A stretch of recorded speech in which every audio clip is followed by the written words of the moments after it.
याज्ञवल्क्य ऋषि भरद्वाज जी से कहते हैं, भगवान महादेव ने पार्वती जी को एक और भगवान के जन्म की कथा सुनाई। कहा कि एक बार भारतवर्ष में प्रताप भानु राम का राजा था और उसका भाई अरिमर्दन और एक मंत्री था। चक्रवर्ती सम्राट थे, उनके राज्य में चहुओर खुशहाली थी। लेकिन छोटे छोटे राज्यों को जीता था तो सब दुश्मन बन गए थे, छुप छुप के वार करने की तैयारी में रहते थे। एक दिन एक राजा कपटी मुनि का वेश बनाकर जो जंगल में रहता था, इंतजार करता रहा। राजा प्रताप भानु शिकार के लिए वन में गए। उसने एक काल केतु नामक राक्षस को से समझौता किया और उसे सुअर बनाकर जंगली सुअर भेज दिया। राजा प्रताप भानु उसके शिकार के लिए वन में प्रवेश उन्होंने किया और घने वन में खो गए। मार्ग भ्रमित हो गए, दूर जंगल में चले गए। कहीं पानी नहीं, कहीं कोई मनुष्य नहीं, कहीं कोई दिखाई नहीं पड़ रहा था। बड़ा निराश हो गए। दूर एक सुंदर कुटिया दिखाई पड़ी। कुटिया के सामने एक सुंदर महात्मा को देखा। बड़ी उन्नत ललाट, जटाजूट। अब महात्मा को देख के मन में भाव आया, चलो इस विपत्ति के समय में परमात्मा ने सहयोग दिया, एक साधु तो मिल गया। गोस्वामी जी लिखते हैं कि तुलसी जैसी भवितव्यता तैसी मिलई सहाय। जैसी होनी है वैसी घटना घटने लगती है। और उस बाबा के पास जैसे पहुंचे, उसके सौंदर्य से प्रभावित हो गए।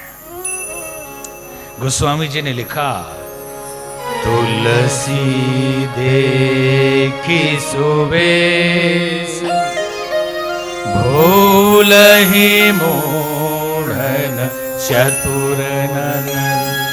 सुंदर के कहीं पे बचन सुधा सम असन अही।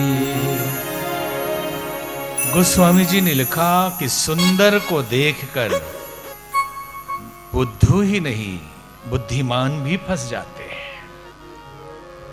मोर को देखिए कितना सुंदर दिखता है, लेकिन खाता है सांप। इसलिए सुंदर साधु देखकर राजा प्रताप भानु प्रभावित हो गए। क्या चंदन लगा हुआ है, कितनी कमर तक जटाजूट है, लंबे बाबा पुराने। चरणों में प्रताप भानु गिर गए। तो बाबा अपने बारे में बताने लगे, हजारों हजार साल से मैं तपस्या कर रहा हूं, मैंने कभी अन्न नहीं खाया, मैं ऐसे ही जीता हूं। बहुत ज्यादा अपने बारे में बताने लगे तो समझना कि धोखा है। अरे दुनिया आपके बारे में बताएगी, आप अपने बारे में क्यों बता रहे हैं? तो बाबा जब बताने लगे तो राजा की श्रद्धा और बढ़ने लगी। जैसे कहते ना, अरे बाप, वो बाबा खोपड़ी रखते हैं, वो बाबा खोपड़ी को भी पिलाते हैं, बड़ी कृपा उनकी मिल जाएगी।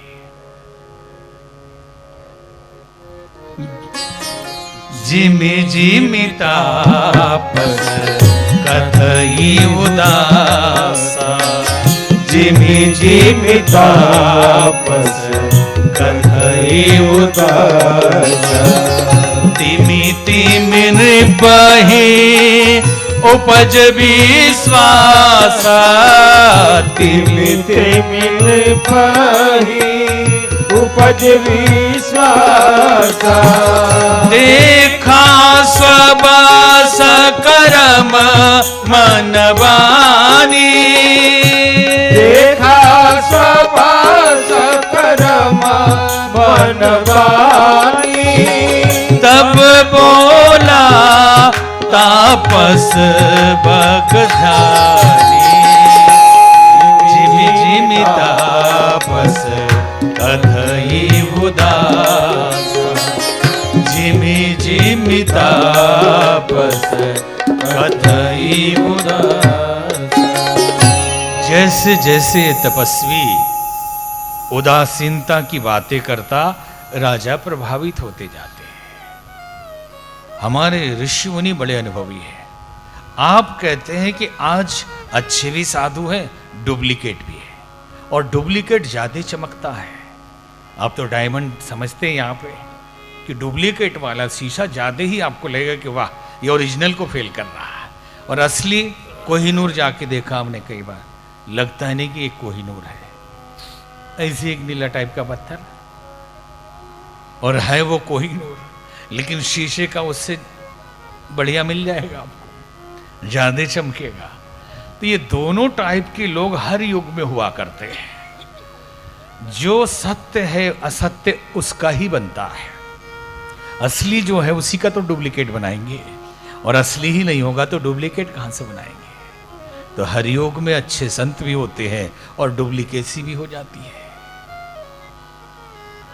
तभी तो राम जी के राज्य में त्रेता युग में रावण साधु बन के आया सीता मैया के हरण, आज ही नहीं हो रहा।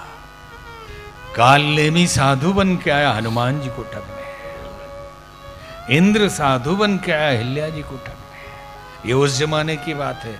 आप कहेंगे घोर कलयुग आ गया, आज ठग लोग साधु के वेश में घूम रहे हैं, असली साधु बेचारे परेशान हैं। अरे आज नहीं घूम रहे, सदियों से घूम रहे हैं। राम जी को ही ठग लिया, हम और आप कौन है? राम जी की पत्नी ले भागा साधु बन के। अब बताइए, इससे भी बड़ी दुर्घटना हो सकती है। तो यहां जितना ही वो बोलने लगा, प्रभावित होने लगे। तो पूछा कि बाबा आप इतने बड़े तपस्वी हैं, आपका नाम क्या है? तो क्या बताते हैं नाम? नाम हमार एक तनु भाई, नाम हमार एक तनु भाई।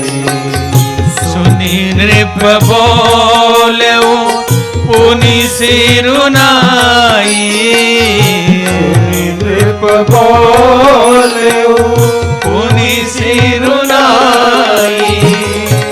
एक नाम कर रथ बखानी, कहूँ नाम कर रथ बखानी।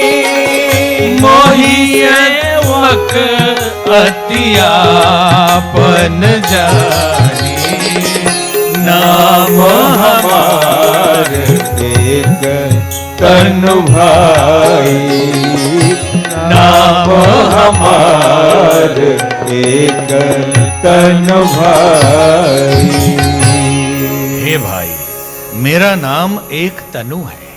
बोले बड़ा विचित्र नाम है, इसका अर्थ तो बताए। तो अर्थ बताते हैं। आदि सृष्टि उपजी जबहि, तब उत्पत्ति भय मोह। नाम एक तनु है तुतहि, देह न धरी बहो। जब से आदि सृष्टि उपजी है, तब से मैं एक ही शरीर में हूं। मैंने सोचा क्या मरना, फिर क्या शरीर बदलना, एक ही शरीर में लाखों साल से हूं, इसलिए मेरा नाम एक तनु है। ये सुनकर राजा और भी प्रभावित हो गए। पहले पूछा था मुनि ने आप कौन है, तो कहा था राजा प्रताप भानु के मंत्री हैं। अब सुनी महीप तापस पस भयऊ, आपन नाम कहन तब लयऊ। बस में हो गए। बड़ी जल्दी लोग बस में हो जाते हैं, जो बड़ी बड़ी बात कर दे। बोले यहां से वहां। एक आदमी मिल गया, एक बंबई के पास में बोईसर में कोई मेला चल रहा है, ऐसे ही लेके चले गए लोग। पकड़ के लाया, एक किताब देने लगा। हमारे गुरु 25 लोकों के स्वामी हैं, आप लोग अभी 7 लोकों के बारे में जानते। बाप रे बाप, इसके भी शिष्य बन गए बहुत सारे। ये दुनिया इतनी विचित्र है, वो 25 लोकों के दर्शन करा रहे हैं। इतना भ्रम है संसार में। असली ओरिजिनल ग्रंथों का हम स्वाध्याय नहीं करते, सुनी सुनी बातें। कितने लोग प्रश्न करते हैं, कहते हैं लोग कहते हैं कि ऐसा होता है, लोग कहते हैं कि इस दिशा में ये नहीं करना चाहिए, लोग कहते हैं दिए से दिया नहीं जल। हम कहे लोग हैं कौन? आज तक ये मिले नहीं जो हर बात में कुछ न कुछ कहते हैं। जिससे पूछी वही कहता है लोग कहते हैं। हमने कहा पकड़ के लाओ उन लोगों को पहले, तो समझ में आए ये कौन लोग हैं जो कह देते हैं और गायब हो जाते हैं, कुछ भी कह देते हैं। अपना नाम राजा बताने लगे कि मैं राजा प्रताप भानु। तो मुनि चला कपटी, उसने कहा कि राजन मुझे पता है कि आप राजा हैं, आपने कहत आपस निर्जानो तो ही किन्नहु कपट लाग भल मोही। आपने कपट किया, ये तो राजधर्म का पालन किया। राजा को सब बात सब जगह नहीं बतानी चाहिए। मुझे अच्छा लगा तो चरणों में गिर के कहने लगे कि बाबा अब क्या करूं, मैं चक्रवर्ती सम्राट हूं। बोले तुम तीनों लोगों के स्वामी हो जाओगे, लेकिन तुम्हारे मार्ग में बाधक ब्राह्मण है। बोले ये कैसे? बोले ब्राह्मणों की सेवा करो, दान दक्षिणा दो, भोजन खिलाओ, आशीर्वाद लो, काम हो जाएगा। आज से ठीक तीसरे दिन मैं तुम्हारे घर रसोईया बन के आऊंगा और मैं ही भोजन बनाऊंगा और भोजन कराना, आशीर्वाद लग जाएगा। गोस्वामी जी ने लिखा कि दुश्मन को कभी कमजोर नहीं समझना। रिपु तेजसी अकेल अपी लघु कर गणीयता ही। सूर्य और चंद्रमा को राहु केतु अभी भी टेंशन देते रहते हैं, कटे हुए सिर लेकर भी। अब राजा प्रताप भानु थके हुए थे, सो गए। काल केतु के सहायता से महल में पहुंचवा दिया। जब जागे तो लगा गुरुदेव तो परम तपस्वी है, उनके मंत्र की कृपा से मैं महल में आ गया। तीसरे दिन वही राक्षस खाना बनाया और इनको लगा गुरुदेव आए हुए हैं, और भोजन में गौ और ब्राह्मण का मांस मिला दिया। और जैसे ही भोजन शुरू हुआ आकाशवाणी कर दी झूठ मूठ के, ब्राह्मणों भोजन मत करना, इसमें गौ ब्राह्मण का मांस मिला हुआ है, तुम्हारा धर्म भ्रष्ट करने के लिए राजा ने ऐसा किया है। राजा तो रोने लगे कि मैंने तो ऐसा कुछ किया नहीं।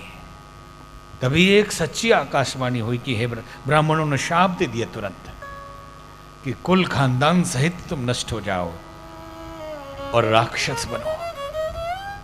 तभी आकाशवाणी हुई कि राजा की कोई गलती नहीं है, तो राक्षसों का खेल है। तो ब्राह्मण भी दुखी हुए और उन्होंने फिर आशीर्वाद दिया कि राक्षस तो बनोगे, भगवान के हाथ से मरोगे।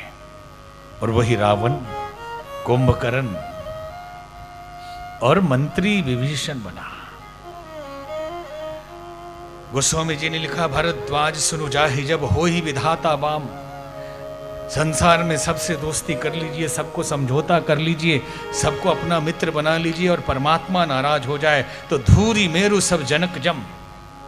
मिट्टी भी पहाड़ जैसा लगेगा, अपने पिता भी यमराज जैसा व्यवहार करेंगे। इसलिए दुनिया रूठ जाए तो रूठ जाए, भगवान को मना के रखना। और ये भी ख्याल रखना, हरि रूठे गुरु ठौर है, गुरु रूठे नहीं ठौर। भगवान नाराज हो जाए तो गुरुजी मना लेंगे, गुरुजी नाराज हो जाए तो भगवान भी मानने वाला नहीं। इसलिए गुरुओं को भी मना के रखना। बोली राजा रामचंद्र भगवान की जय।